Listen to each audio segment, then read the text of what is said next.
Moriega renge. Mwadhani agosho. Mheshimiwa Rais, mimi ndio Sifuna. Ule Mungu alitembelea Malawi, president wao akaenda one term. Tunaomba huyo Mungu atembelee Kenya, Ruto aende term moja. Huyu muungwana Ruto amekuwa mtu wa ajabu. Anajua kudanganya hata wazungu. Huyu mtu najua ameenda pale United Nations General Assembly. Kuitwa tu, watu wote wameamuka, wameenda, amebaki na watu kama 10. Kwa sababu amejulikana dunia nzima ni mtu ya nini? He is preaching water and drinking wine. Na tumesema hatutaki chuki za ukabila. Tumekubaliana tunatembea pamoja. Tunaunganisha taifa la Kenya pamoja. Wewe William Ruto. Huyu William Ruto yeye amefikisha Wakenya mwisho. Wale wanasema tuungane nione kwa mkono, wale wanasema tuungane. Rigathi Gachagua. Kithure Kindiki.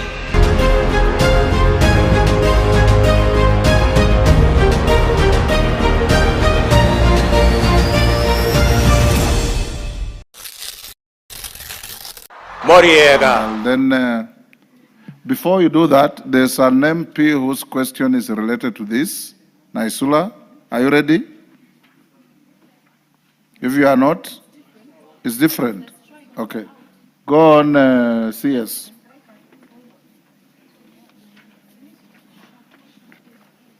Yours was about strikes, which has been called off. Okay. Go on, Minister.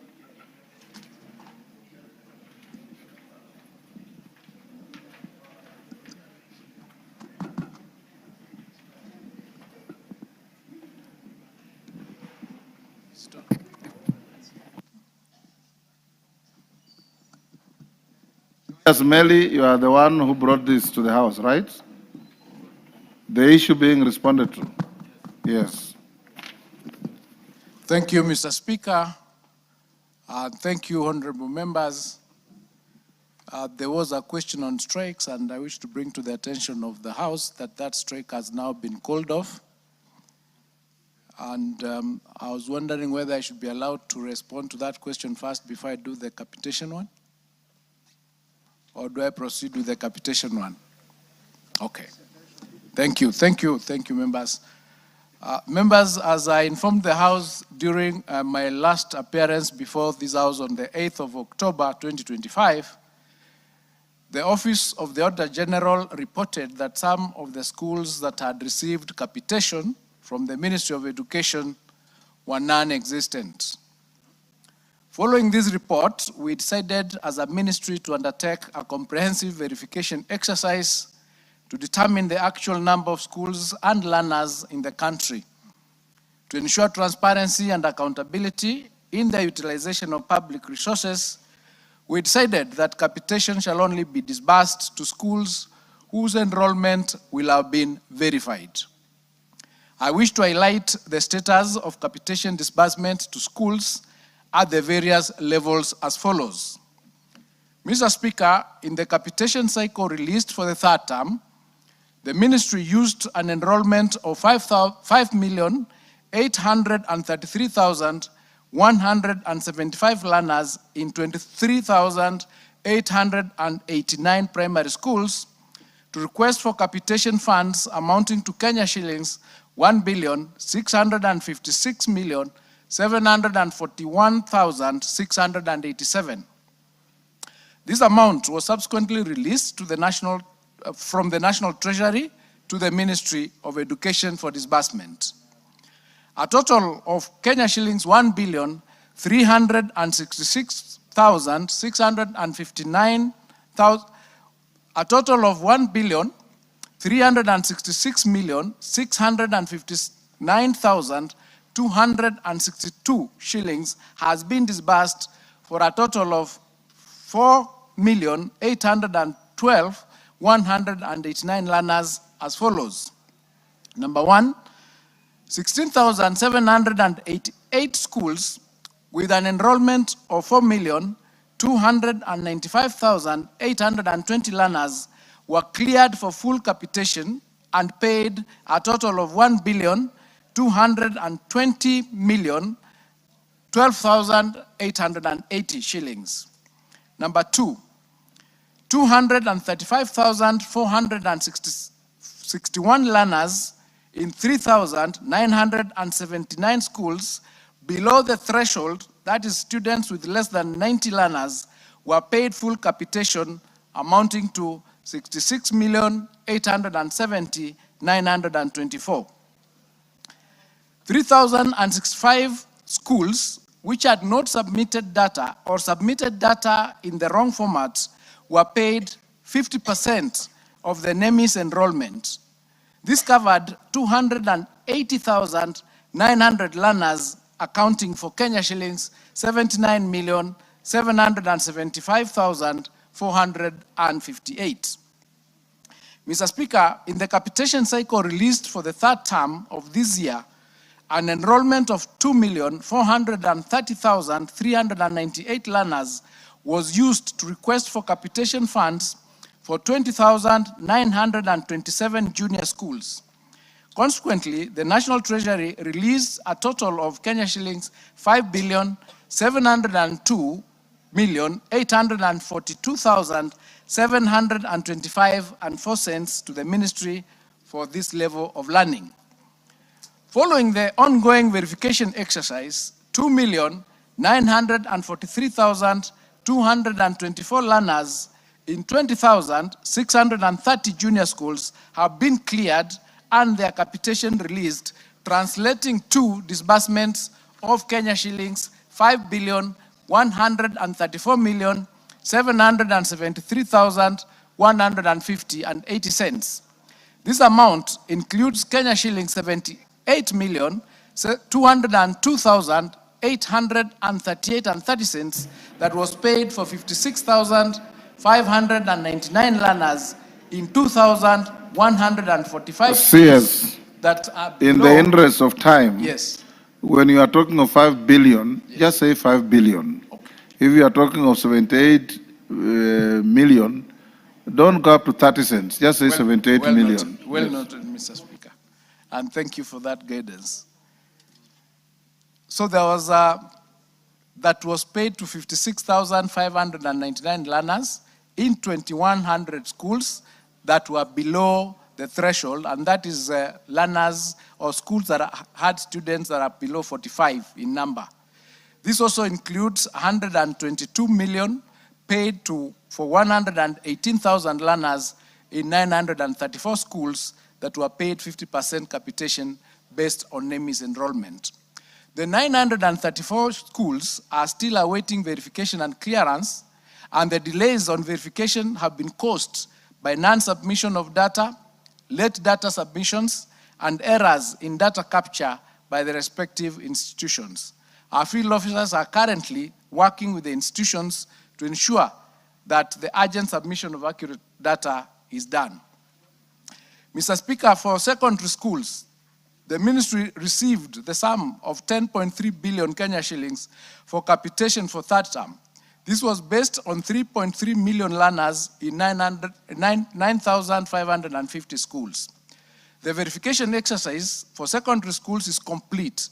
Following the verification exercise, an enrollment of 3.2 million learners has been cleared, resulting in the disbursement of 10 billion Kenya shillings. Out of the total of 9,550 schools that were processed, 9,540 schools have been funded, while 10 schools have been closed down for having no learners. The following schools have closed down, and I've done a list. They are Kiria Secondary School in Nyandarua, Dr. Mashage Maheto in Migori, Ragia Forest High School in Kiambu, Muwandi Mixed School in Kirinyaga, Friends Bulovi in Kakamega, Luiwat High School in Baringo, Ngamba School in Muranga, Sintankara Secondary School in Narok, Maji Mazuri Mixed Secondary School in Baringo, and Father Leo Staples Girls in West Pokot. Mr. Speaker, the amounts that have been disbursed to various levels of basic education are as follows. For the free day secondary school, a total disbursed of 10 million. For free day junior school, a total of 5.1 billion.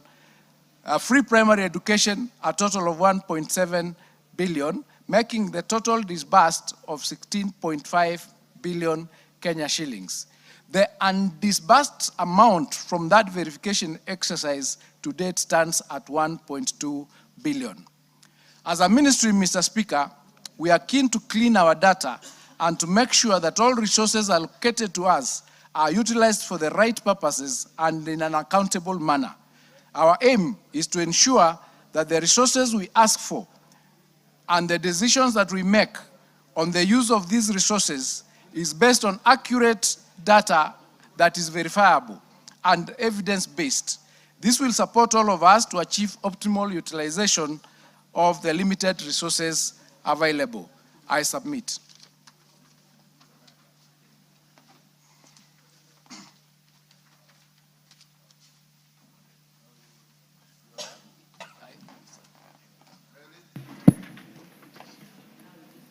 Were you listening, or you are Yes, busy yes, yes. talking to I was McLeod? listening, Honorable Speaker. Honorable Speaker, I want to say that I asked that question on behalf of the many members of Parliament who are here and on behalf of Kenyans because of the issues of capitation which was affecting administration of exams and management of schools, because these money are very essential, especially in the running of schools now that it's examination time. Honorable Speaker, you'll note that the verification exercise came in when it is actually the tail end of that term, which is a very crucial time for assessment. And many of the schools do not get money from parents. They depend on government capitations. Honorable Speaker, I want to ask the CS that, yes, it is very important, and I want to thank you that you do verification, but let's do it on time so that it doesn't interfere with the running of exams and the running of schools, so that during the holiday time, when teachers, when the sub-county directors of education and the quality assurance officers are within, they'll be able to run this exercise, and those teachers who are found to be fraudulent and to have increased the number of students or to have ghost schools, action need to be taken on them. In that, this kind of exercise is actually very important to save the taxpayer, the issue of ghost schools and ghost learners. But it should not cause a problem or an impediment to the running and management of those particular schools. I submit, Honorable Speaker. Thank you. Wanjala.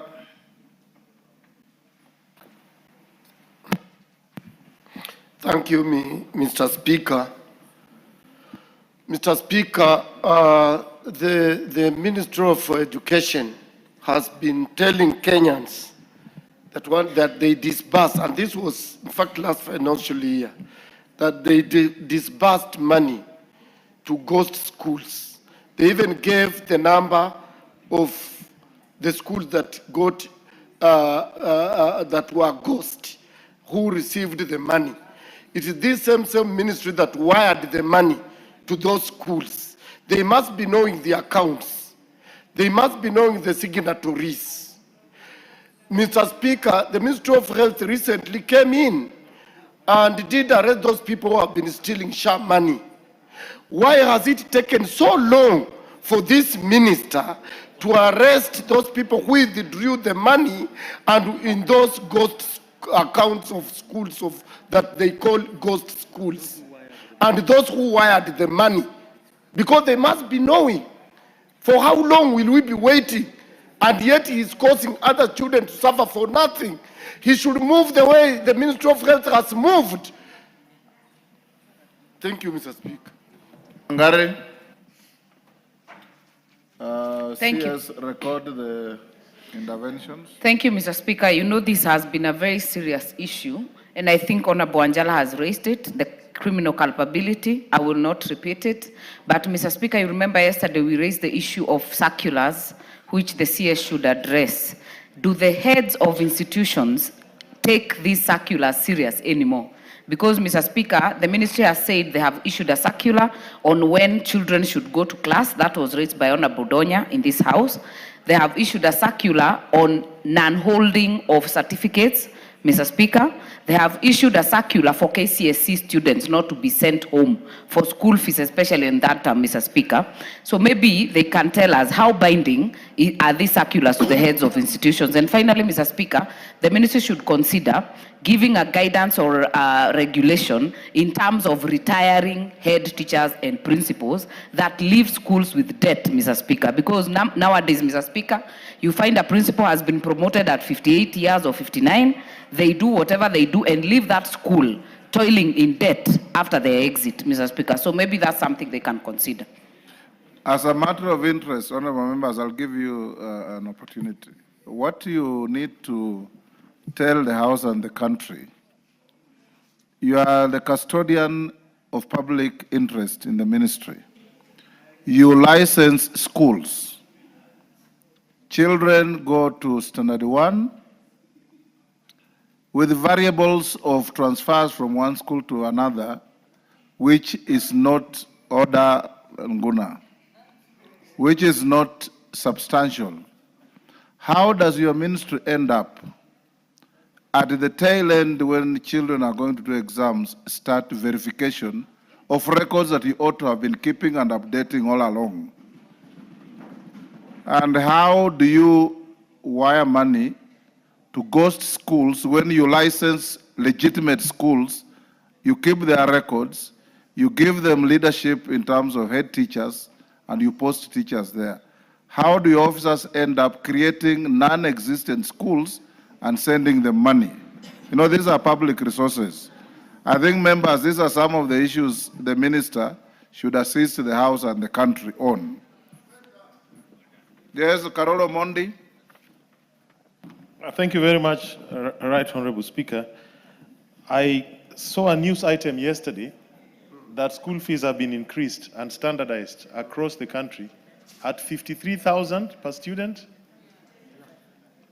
at a time when we know the incomes have not grown in this country, the cost of living remains fairly high, and a lot of parents are struggling just to pay the current fees. I was wondering if the minister could explain to this House what informed this decision and why it is so necessary at this particular time, and whether there's room to review it, and maybe if also the chairman, Education Committee, if they were aware of this increment at all, and what they said about it. Thank you, Honorable Speaker. Mandazi, Honorable Mandazi. Yeah, thank you, Honorable Speaker. While we speak about the ghost schools, there are schools, and in particular to Chepalungu constituency, which are existing. They've been given documents to proceed and domicile junior secondary schools. Yet, the officer in charge of education in my sub-county has refused to give them an okay to open an account so that you can transfer money. This is a matter that has affected learning in the 11 schools, and I have severally reminded the relevant persons in the ministry to act about the same, but they have failed. And up to date, the schools that I'm talking about, the 8 teachers in these particular stations have called parents to ask them to transfer students to the neighboring schools. This is an issue, Speaker, that has really affected the people and the students who are from this particular schools. Thank you. Robert Mbui. Thank you, Mr. Speaker. Mr. Speaker, I think this CS needs a little bit of caution, Mr. Speaker, because I sit in the Committee of Delegated Legislation. This is one ministry that is continuously and constantly giving circulars which actually have the effect or force of law and does not come through Parliament. Yesterday, as a committee, we invited the CS to come before us so that he could be able to explain to us why would the ministry decide that in third term that no parent can visit their children in school, especially those that are in boarding, yet all the parents that have children in day school, every day they're with their children at home. So we invited him to come and explain that circular. And Mr. Speaker, we got a very interesting response. He said he's invigilating some exams, I don't know in which part of the country.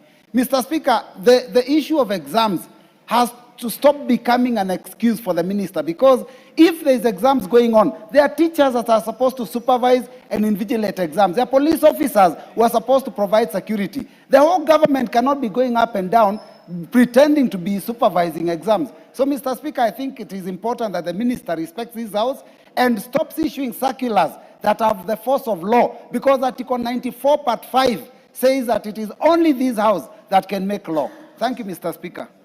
Gishimu? No, Taitumu, sorry. Taitumu? Okay, thank you, Mr. Speaker, for this opportunity. Verification of students in all schools across the country, I being a teacher, is a continuous exercise. Every month, the managers of schools forward the data of the students or the learners in their respective schools.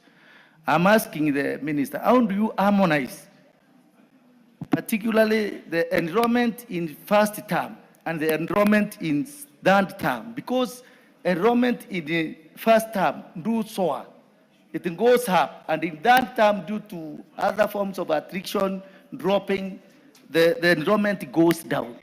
What do you do to make sure that you don't disadvantage the end teacher? Because your management is giving a lot of error to the managers of the institutions, because some of the schools were receiving money as late as yesterday. It is ridiculous, Mr. Speaker, to say that they are dealing with the Auditor General's report. If the Auditor General did not indicate, does it mean that the ministry does not have records to know when they should wire money to the schools and whether they are sending the right amount to the right schools without the report from the Auditor General? Minister, can you respond to those? Then we'll do one last round and we'll release him. Thank you, Mr. Speaker.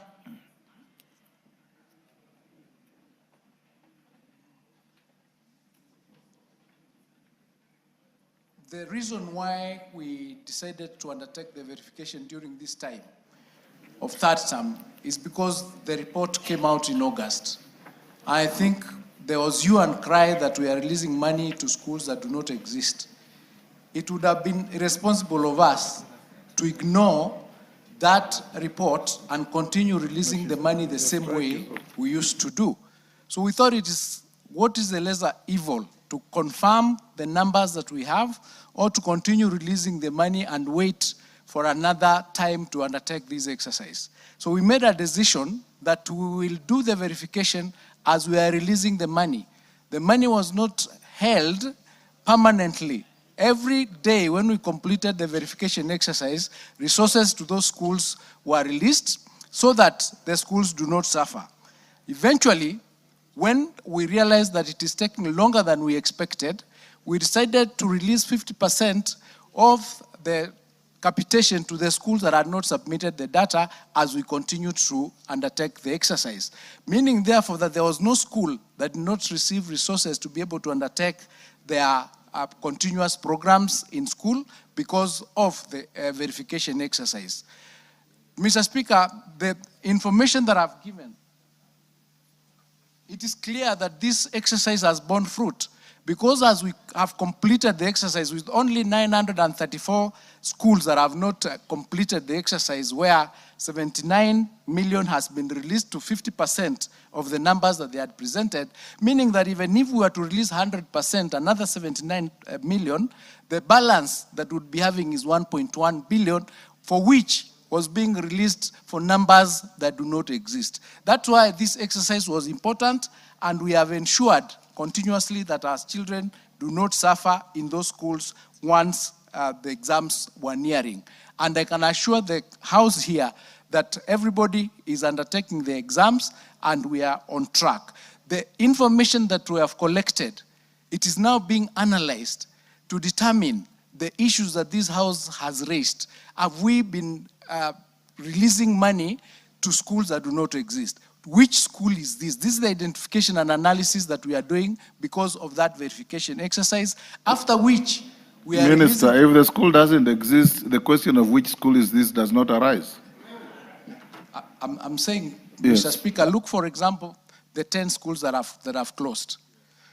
We need to find out Why did they close? Because when we asked the teachers why the schools closed, they said there were no students. So now we have to go back on the records and find out previously, has money been released to these schools so that we can determine whether there is fraud or not. We got to get some evidence in order for us to submit so that when people are arrested, they can face the law. The position of what the Auditor General did, which was sampling, because it was a forensic audit, that data is already with EACC and they're already undertaking that exercise of investigating, taking statements so that they can take control of that space and charge the people who are involved. We just want to get your support so that we can be able to resolve this matter once and for all. It is true, we have records, but are these records correct? That's what we are looking at. Mr. Speaker, I think the minister is misleading this House. EACC doesn't take away the responsibility of him as a minister. The fact that EACC are handling those files, it doesn't make that he should take actions on his officers from his ministry who wired the money. He doesn't have to wait the report from the EACC. He remains the minister in charge of education in this country and he must take action regardless of what the EACC will do. So he should not mislead this House, Honorable Speaker.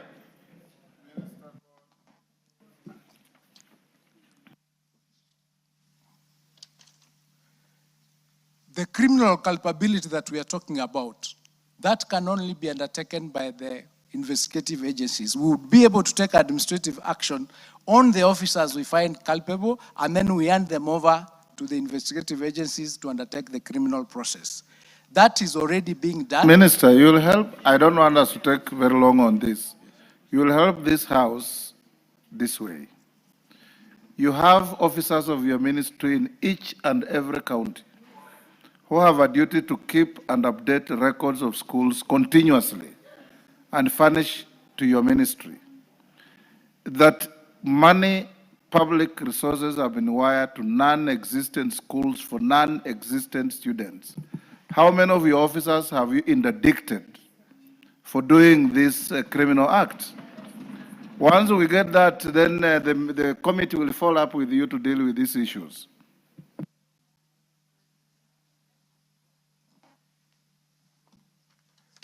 Based on the verification exercise that we are undertaking, we've not interdicted anybody because we've not completed the analysis of the exercise, as I've indicated.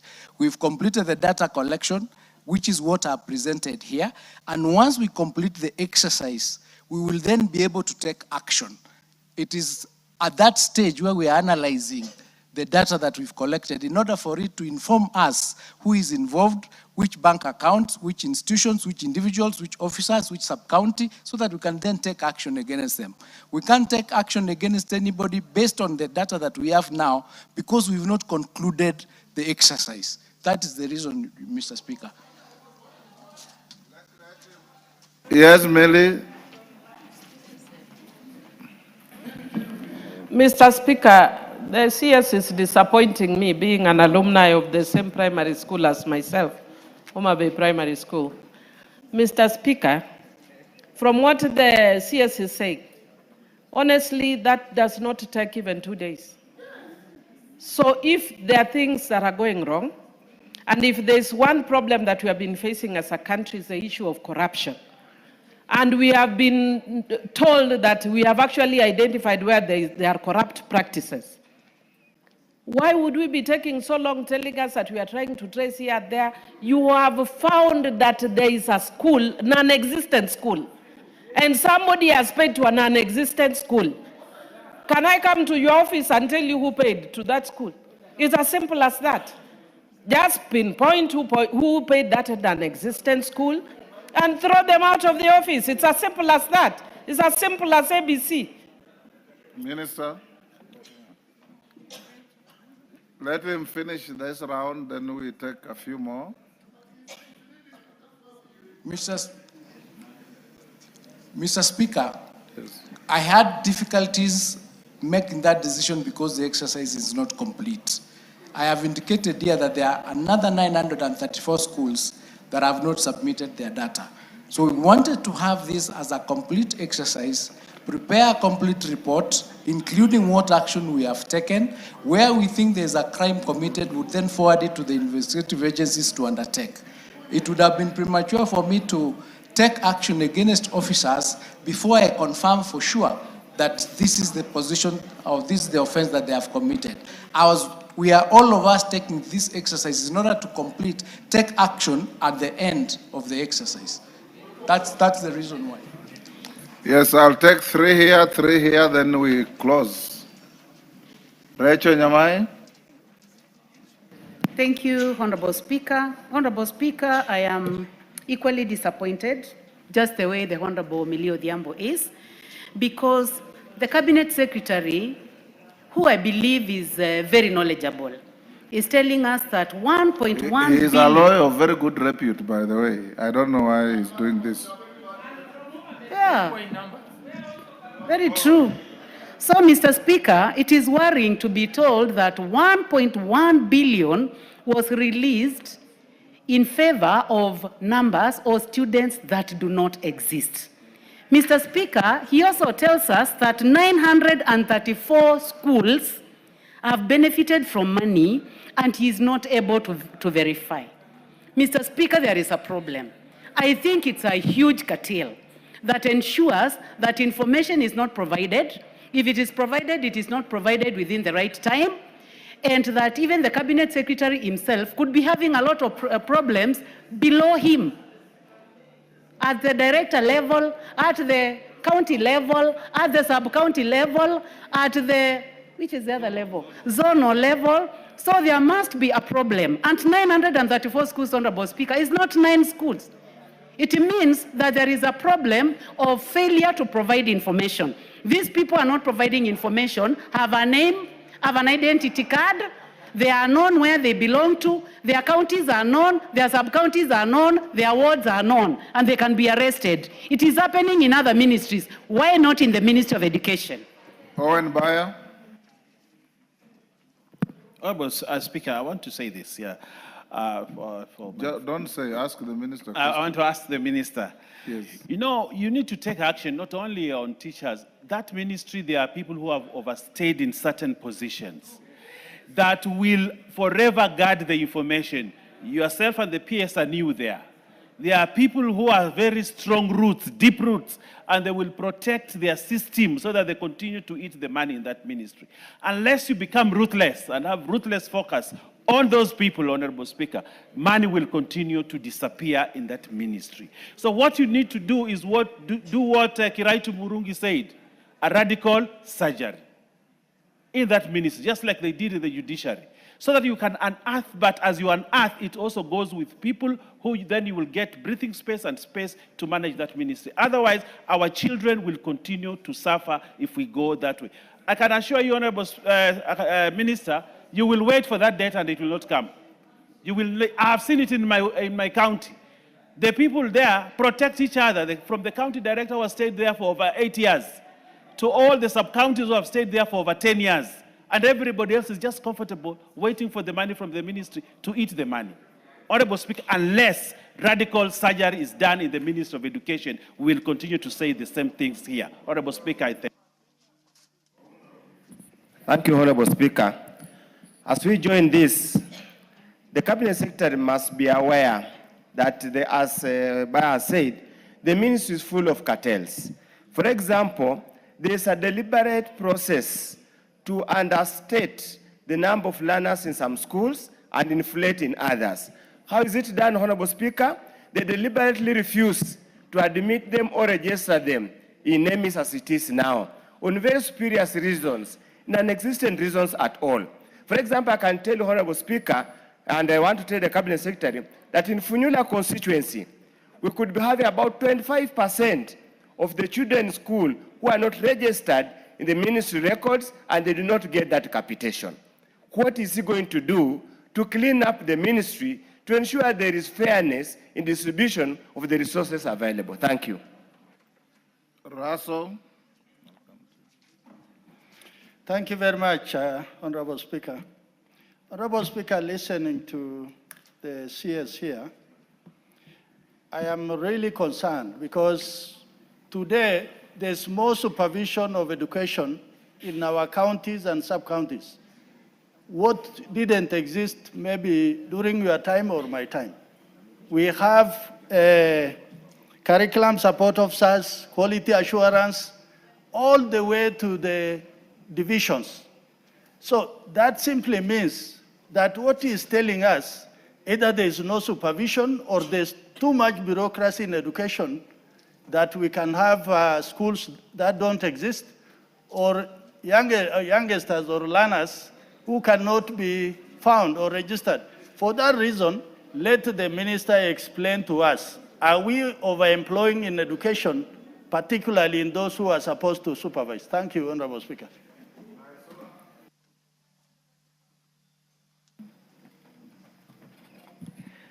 Mr. Speaker, I had requested your indulgence on a different question.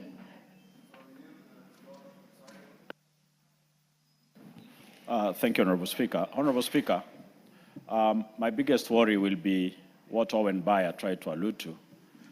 How long do the county education directors and sub-county education directors stay in one station? Because, Honorable Speaker, that is where the cartel has its roots. These are the people who are forever going around schools, collecting money from the heads of institutions and threatening them on what will befall them if they don't comply. Why do sub-county education directors stay in one station for 10 years? We saw the Ministry of Interior ensuring that police, OCSs, do not stay more than 3 years in one station. Why can't they do the same so that they don't come here to tell us 934 schools have not submitted their returns? Yet, if you look, 934 divided by 47 counties, that is one day work, Honorable Speaker. Thank you. Alice? Thank you, Honorable Speaker. Mine wanted to ask the Cabinet Secretary, why don't you come back here when you have all the information instead of giving us excuses because we were here and we represent the people back at home? When you come with half-baked information, you're not helping this House.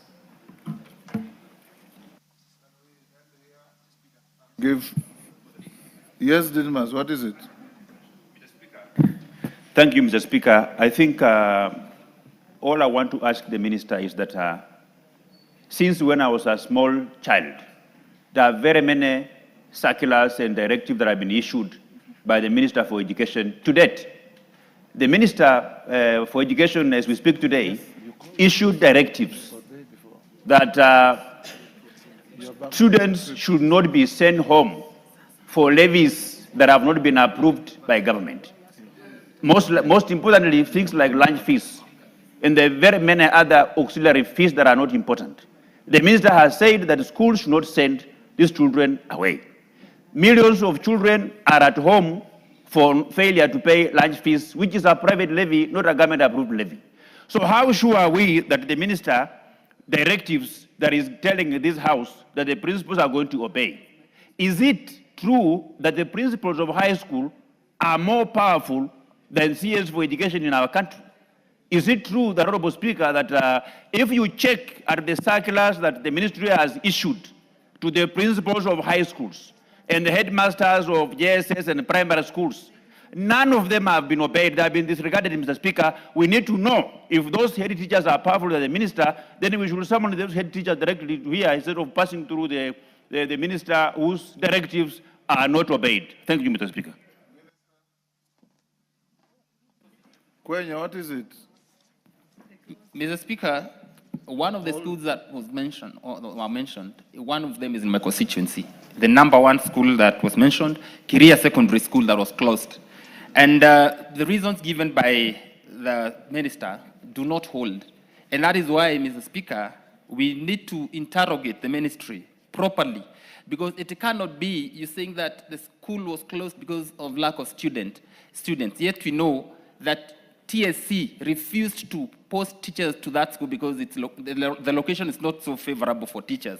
Mr. Speaker, number two, the issue of capitation. Every time we pass budgets in this House, they are premised on numbers, and numbers that are known. But when it comes to disbursement, becomes very difficult. I think it is orchestrated within the ministry, so that then the money does not reach reach our schools, and that is a matter that we need to get the depth of. Minister? We must get to some setting, to some factory settings of this ministry, so that then it functions. Finally, the issue of sub-county directors overstaying in one station is not an issue that can be taken lightly.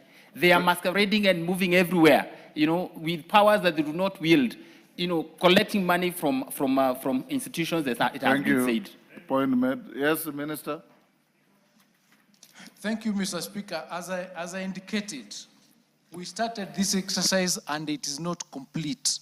It is true that the data that I'm giving is preliminary, and I've been asking to be given time to complete it so that when I come back here... How much time do you require?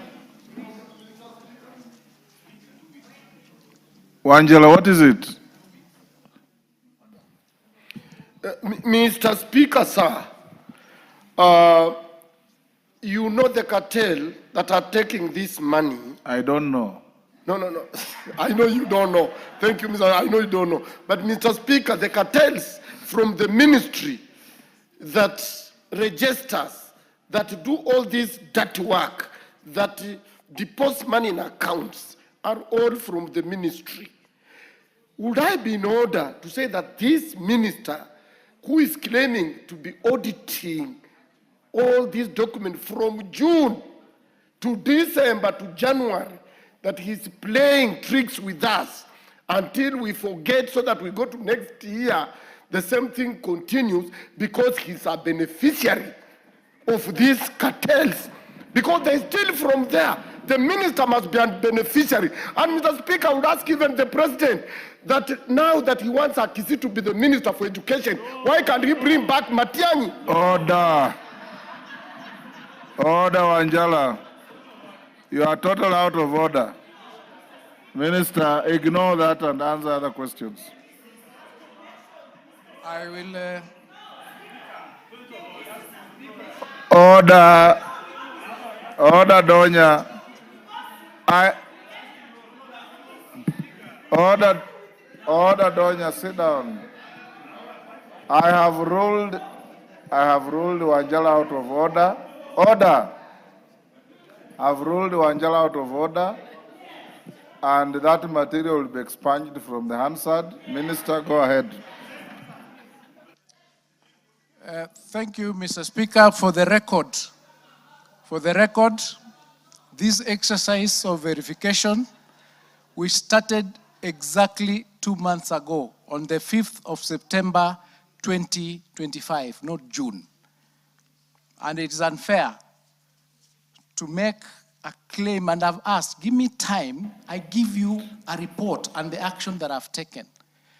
I cannot, for example, in the middle of the verification, sack people from the office because they will litigate. It is important for us... How much time do you require, Minister? We want I'll give you the time you We require. want to ask for exactly 2 months because we are undertaking exams that will end on 21st. Then I come back here with the report. And this is not something that started in September. It is something that has been going on in this country for a long time. So we need to make sure that we are solving it once and for all. Minister, as you order members, Minister, you can feel the mood of the House. And I did tell you, I know you are new in the ministry, and it's common knowledge that there are quite a number of underhand transactions that go on in that ministry. Please do the following. Realign your representation at every level. Use ICT to keep accurate data. A child who goes to Standard 1, from your computer, you should know next year is in Standard 2, 3, 4, because those records don't need to be relayed by somebody getting onto a train from Mombasa to bring to the ministry. They can wire them to you. And when you are releasing money to schools, you have records which schools you registered, which schools you have posted head teachers, which schools have bank accounts you can verify from the accounts. How do you wire money to a school that does not exist to an account that you don't recognize or you don't have? Those are some of the questions. We'll give you time to finish verification, but you must satisfy the country that as a minister, you are a custodian of public good to protect public resources and see our schools run properly. And, you know, great men must bring change and leave legacies. Don't sit in that ministry and have it business as usual. And this house will support you if you have positive, radical changes to change the ministry. Naisula, we are finished with that. Naisula had something different. Thank you, Mr. Speaker, and thank you for that direction. I had some questions on the prolonged university lecturer strike, and I noticed that this afternoon it has been resolved. I have other questions that I will not now. Allow you now. Not now. Yes. I was just going to say, Mr. Speaker, that I will redraft them because one of the questions was the issue of what it is being done to be resolved. And since it has been resolved, just to make sure that this issue does not recur, it will be important that then I'll still ask the questions maybe next week so that the CS can give a brief to the nation on a number of other questions that I had. Thank you, Mr. Speaker. Thank you. Basil, what is it? Speaker, my question is about the fate of interns. We have 20,000 interns whose contract is coming to an end in December. So what is the ministry planning to do? Do they intend to absorb them in permanent and pensionable terms? Thank you. Minister, interns, do you have any program for interns? My phone is bursting with messages. There is a program for interns whose contract is coming to an end in December 2025. And one of the available options, unless we get resources from National Treasury in order for us to be able to confirm them, is to extend their contracts. Okay. Thank you. You are released. Bring in the Minister for Health. Thank you, Mr. Speaker. Owen Bai, you are the one who has asked me to manage time. Yes.